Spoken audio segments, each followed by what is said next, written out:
Hello అండి, hi. ఇవాళ అయితే నేను చేపల పులుసు చేస్తున్నానండి. దానికోసం ముందుగా మనం మసాలాని ప్రిపేర్ చేసుకుందాం. కొద్దిగా ధనియాలు, ఎండుమిర్చి, కరివేపాకు, జీలకర్ర, మెంతులు, కొద్దిగా చెక్క, లవంగాలు లైట్గా ఫ్రై చేసుకొని మనమైతే ఇప్పుడు మిక్సీ జార్లోకి తీసుకుందాం, మిక్స్ చేసుకుందామండి. సో వెల్లుల్లి, కొద్దిగా అల్లం కూడా యాడ్ చేసుకుందాం. సో మనం పేస్ట్ లాగా అయితే చేసుకుందామండి ఇప్పుడు. సో ఇప్పుడైతే దీని పక్కన పెట్టేద్దాం. ఇప్పుడు మనం ఒక వెడల్పాటి బాండిల్ తీసుకొని అందులో ఫస్ట్ బెస్ట్ టిప్ ఏంటంటే అండి, ఫిష్కి ఇది ఆముదం అండి. సో ఆముదం అయితే మనం ఒక స్పూను 1.5 స్పూన్ అయినా వేసుకున్నా పర్లేదండి. ఇది వేస్తేనండి నీచు వాసన అనేది రాదు. సో తగినంత ఆయిల్ కూడా వేసుకుందాం. ఇప్పుడైతే మనం ఆనియన్స్ను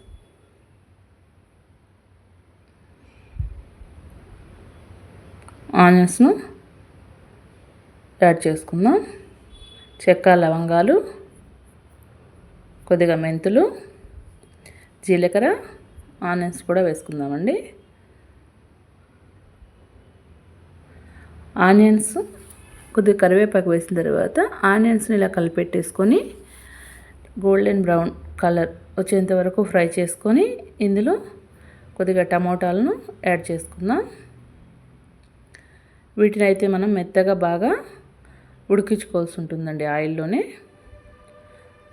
ఇదైతే మా సైడ్ స్పెషల్ అండి, ఇలానే చేస్తారు. సో ఆముదము, జీలకర్ర, మెంతులేనండి మనకు చేపల కూరకు అనేది స్మెల్, టేస్ట్ చాలా చక్కగా వస్తుందండి. ఒకసారి ఇలా ట్రై చేసి చూడండి.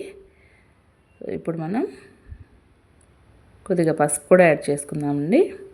ఆల్మోస్ట్ టమాటాలన్నీ ఫ్రై అయిపోయాయి. ఇప్పుడు మనం ముందుగా సిద్ధం చేసుకున్న మసాలాను ఇందులో యాడ్ చేసుకుందాం. తగినంత, మీకు చిక్కగా కావాలి అంటే మరి కొద్దిగా వేసుకోండి, పలుచగా కర్రీ కావాలంటే కొద్దిగా తగ్గించి వేసేస్తే సరిపోతుందండి. నీట్గా కాసేపు మనం ఆయిల్లోనే దీన్ని ఫ్రై అవనిద్దాం. ఫిష్ కర్రీ చాలా ఈజీ అండి ఫిష్ చేయటం.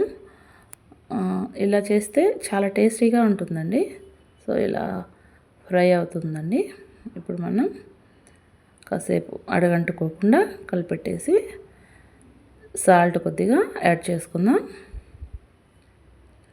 ఒకసారి మిక్స్ చేసేసుకొని